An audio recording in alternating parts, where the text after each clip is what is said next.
Hello and welcome to this very special episode of the Decoding Dialogue here on Times Network, where we take up a topic of importance and relevance and get some experts together to decode that topic. Today we're talking about fair play shaping the future of online gaming in India.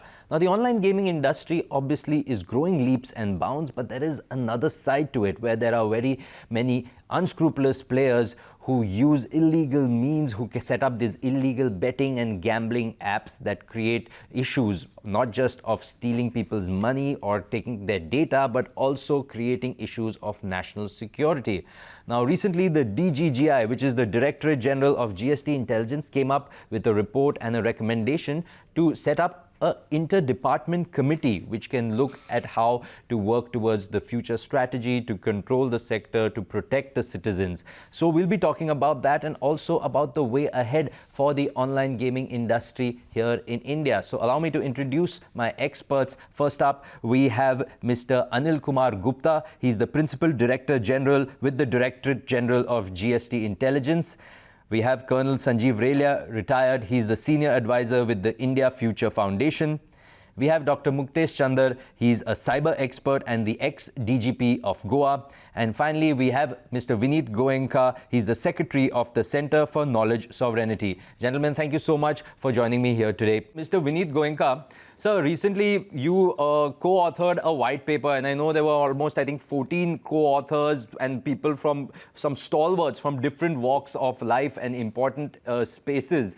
A white paper on illegal gambling and betting. So, sir, first, could you shed some light on how big is the legitimate industry? And secondly, what are some of the biggest challenges in managing these illegal gambling betting spaces? Thank you for inviting me. So some of the reports which suggest that this current industry is almost around 1.71 billion US dollar. And if you go by the CAGR, and it will be almost around 25% plus growth every year. So by 2031, it will be $10 billion. Now I'm talking about the ones who are registered, ones who are honest to declare their transactions. There are organizations, there are companies which push the gaming here, but they don't report to the authorities. So those will be added to the total number of the same. Also, if you see, there was a parliamentary standing committee on finance which presented and identified 4 major trends in cybercrime. And one among them is this, which is gaming, which is international betting through, and which will also lead to money laundering. So this challenge was discussed in the entire round table and the consultation which was done by Center for Knowledge Sovereignty. So all these people came together, discussed, deliberated on this particular part. We feel there are 3 particular things which we should know. One, that illegal offshore betting and testing is not only challenge to the revenue of the government, but also to the national security and data sovereignty of this country. And it's also, pushes through cultural differences. It also creates criminal mentality in the minds of the players and the gamers. So this has to be seen in holistic. And I particularly feel that 3 part has to be discussed. One, we have to acknowledge one part is that playing for money or betting or gaming is a psychological tendency, and human beings tend to do this particular part. So we will have to bring in changes in the regulations.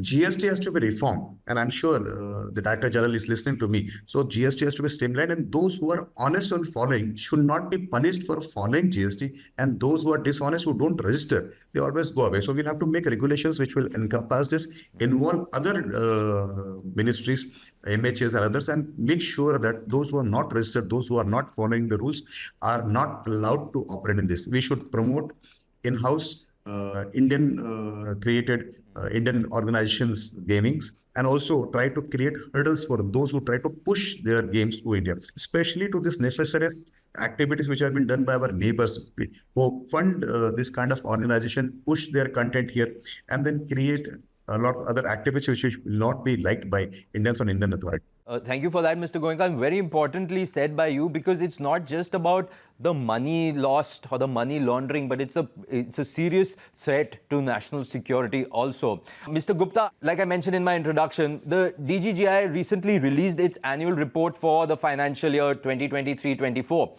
Can you share the key highlights of this report, please? Yeah, the annual report, DGI brings out annual report every year of the recent trends in GST evasion. And this year in the report, besides other things of fake ITC, clandestine removal, in the service sector, we have focused that online real money gaming is a big challenging sector where we have done a lot of work. Before this amendment of Act which came in October 23, regulating this industry in a more clear terms. Before that, there was a lot of confusion, and most of the companies in the business of online gaming were not complying with the law.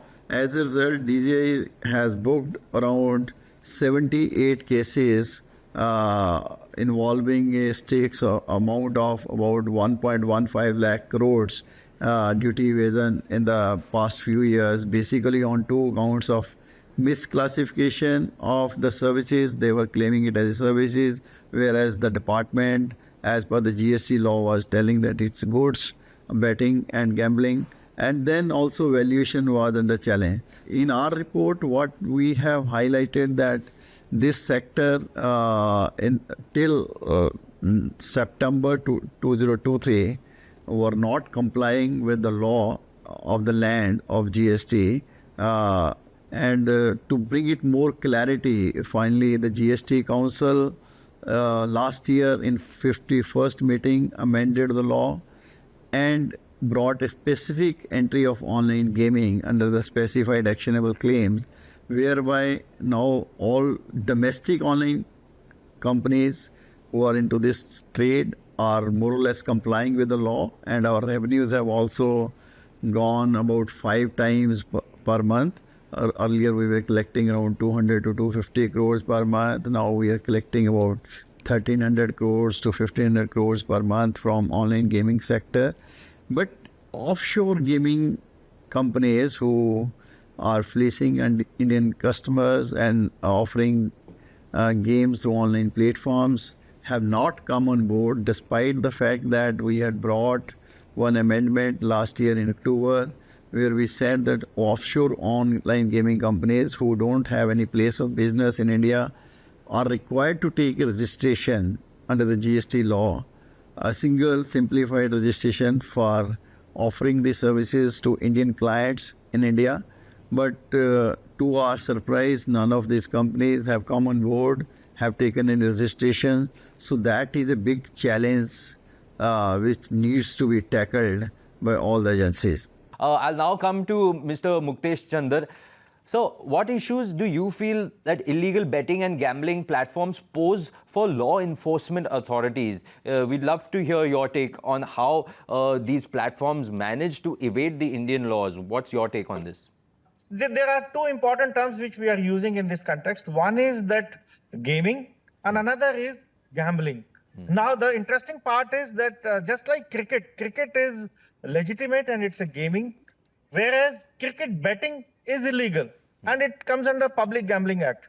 The problem here is that sometimes these two tend to merge together, and in the name of gaming, actually it is betting and gambling which is being promoted. So this is one serious law enforcement angle challenge which comes into play. As Mr. Gupta was mentioning, the concern is GST. That's another issue. That's one important issue. But the most important issue is whether the law of the land is being violated or not. Gaming is okay. Gaming can be done in a football field or in a cricket field, and gaming can be done online also. Now, the other thing is offline, offshore platforms and the on Indian platforms.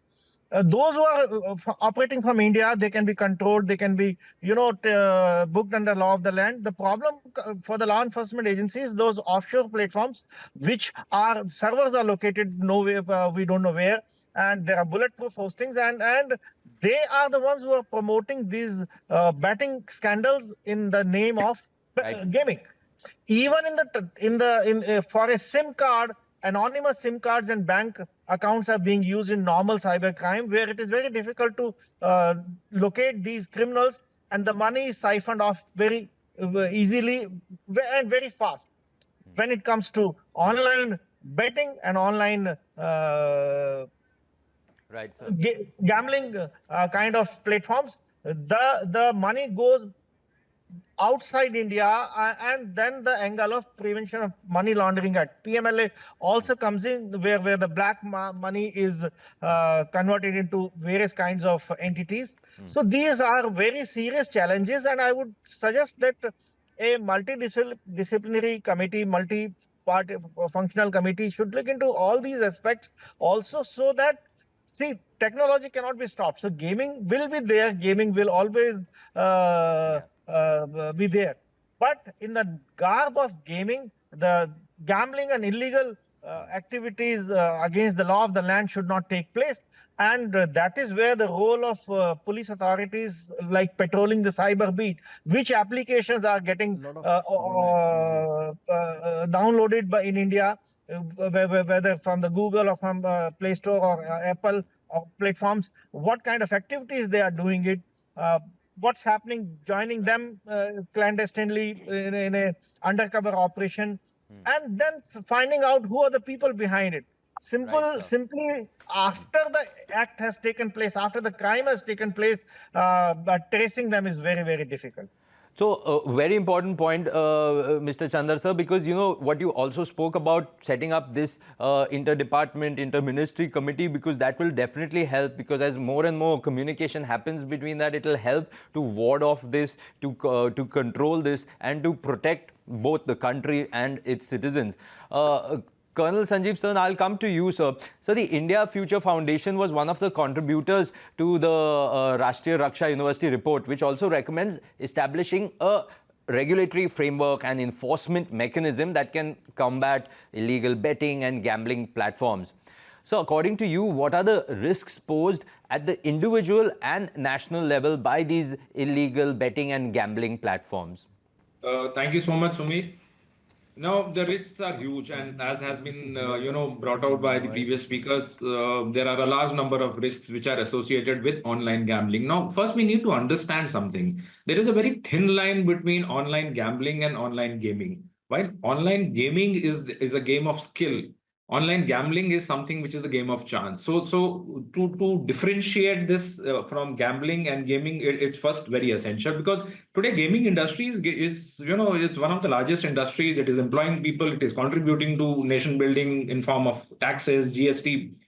So you cannot penalize something which is legal, and because there are something which is illegal that is also happening in the industry. Now, coming to the risks and challenges, there are a whole lot of, at the individual level, there are financial frauds and scams that are happening. A person indulges in gambling and betting, he loses. Then there are these platforms itself are offering a loan. He takes the loan. There are no KYC needed. There is no bank accounts that are required to be opened for it. He gets loan. He loses more. He or she then takes more loan, and eventually it becomes a cycle. And what to get this loan back, then the harassment starts. Second is the amount of data these platforms are collecting is not a joke, and they're unscrupulously misusing this data. They're selling it. They're using it on the dark web. They're using it to do financial frauds. You name a thing, and it is happening. This data is being misused.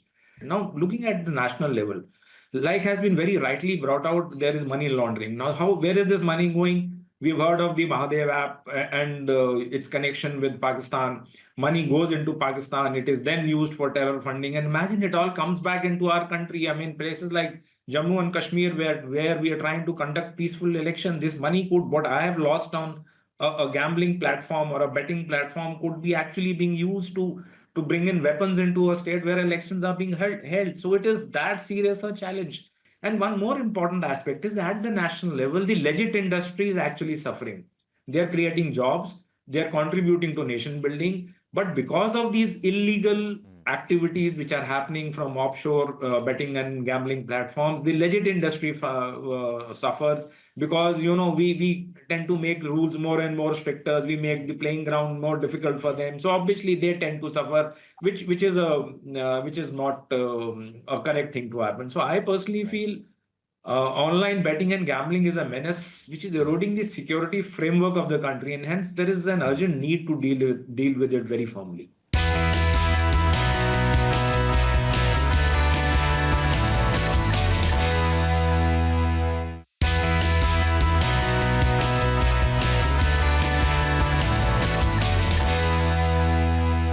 I'll come back to you, Mr. Anil Kumar Gupta, sir.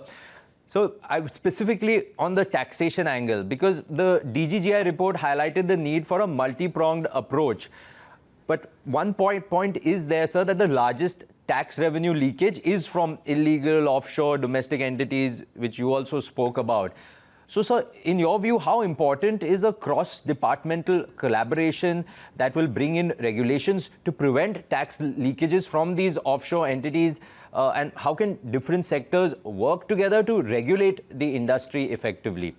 There is no doubt that this offshore online gaming illegal menace is a big menace which needs to be tackled by all the agencies together, because besides being a revenue angle involved in it, that GST is payable, there are other social and economic angles also, in the sense that these offshore online gaming companies are fleecing Indian citizens, and a lot of social issues and problems among our young youth is also a challenge. In this aspect, as far as DGI is concerned, we have been making a lot of effort. Besides blocking, taking regular action in coordination with MATI and I4C by way of blocking all these illegal sites. We have so far detected more than about 700 illegal offshore websites and URLs, which we have flagged to MATI and I4C, and about 100 odd have already been blocked and others are in process. But it's a challenge because we block 10 more URLs and websites crop in, because it's a very fast changing domain. That is another challenge. But besides this, blocking is one aspect. Another, we have been engaging with the gaming federations in India. We had one meeting in November last year and then followed up by another meeting in April, where all leading gaming federations in India who were legally doing this online gaming business and paying tax to the government, we brought them on board, discussed, engaged with them, what is the way forward, how to tackle. We sought and their cooperation also in giving us information, because they are into the same business. They come to know faster than us in many respects about which are the illegal offshore platforms which are operating. As rightly pointed out in our report also, because this is one menace which cannot be tackled by any single agency or department like DGI, ED or RBI or METI or this consumer welfare ministry. So all need to work together, because it's a multi-pronged problem. Having a revenue angle is one, social level is another, then money laundering is another, and security angle is another. Very important point, sir. And I'll take this ahead to Colonel Sanjeev Relia, sir.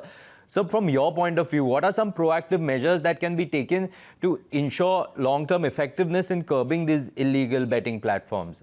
So first thing that needs to be brought in is technology. Technology is the only way we'll be able to, like just Sir just said that you block one platform, one URL, and there are 5 more which will come up. So and artificial intelligence is one of those technologies which has the bandwidth to control this. Now when I block a website or a URL under 69A of the IT Act, there are more URLs that will come up. This is where artificial intelligence can detect the kind of traffic flow, can use check out on the user behavior, content verification, and a whole lot of other things can be done by AI. So AI has to be gotten into as a means to check the offshore betting and gambling, then we need to have something called a whitelist approach. Now, you ideally blacklisting everyone who's illegal is the best solution, but unfortunately, these platforms are offshore. So what we need to do is create a list of people who are legal, who are doing the work, who are indulging in activities as per the law of the land, create a whitelist of that, and then get after anyone else who does not belong to this whitelist approach. And this we very clearly brought out in our report, which we had submitted in collaboration with RRU. And the third aspect is that there has to be a verification and regulation process which the government has to bring in.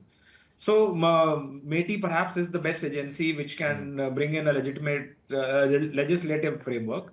Here again, technology can be used in detecting frauds and analyzing the kind of content each website is, promulgating, instead of just merely looking at URLs. But real money games need to be verified from the game of chance, and the game of skill needs to be differentiated by ad, and there has to be a legislative network that has to be got in. Right. And lastly, I think the kind of threat posed by the illegal offshore platform, it is wise to introduce a legislation as soon as possible to curb this offshore betting. I mean, though obviously they do not come under the jurisdiction of this country, but yet there has to be a mechanism that needs to be worked out between the ministries and between the gaming industry, which will ensure that all these gambling platforms which are offshore are taken care of. Very important points made by you, sir. My final question to Mr. A.K. Gupta, sir. So, apart from the recommendation that you have made, for the constitution of this interdepartmental committee, can you tell me, if you could shed some light on what's happened since then? Any discussions that you've had with METI or any other ministries on this? What's been their viewpoint on the same, sir? We have been regularly working in this direction, and a lot of discussions and meetings have happened during the last 6 months with METI, I4C and other agencies connected with us, and in every platform where we work together, like Economic Intelligence Council, etc., we have been flagging this issue of offshore online gaming, illegal offshore online gaming companies is always there on the agenda, and where we have been deliberating with various stakeholders involved in this, besides government agencies, also the other domestic online gaming operators, as we are told. So this is an ongoing process, and there is certainly a dialogue and discussion with METI, and on regular basis we have been doing, and METI has also been convening meetings on this point. I think some solution, we all have to fight it together, and some solution will emerge in the times to come. Thank you, Mr. Gupta, and absolutely we are with you on that point, which is why us as Times Network are trying to do these kind of shows to spread the word, to get some clarity in the minds of our viewers. On that note, we'll wrap up this show. Thank you, Mr. Gupta. Thank you, Mr. Chandar. Thank you, Colonel Relia, and thank you, Mr. Goenka, for a very fruitful and interesting discussion here on the Decoding Dialogue on Times Network, where today we were talking about fair play shaping the future of online gaming in India. Thank you so much for watching.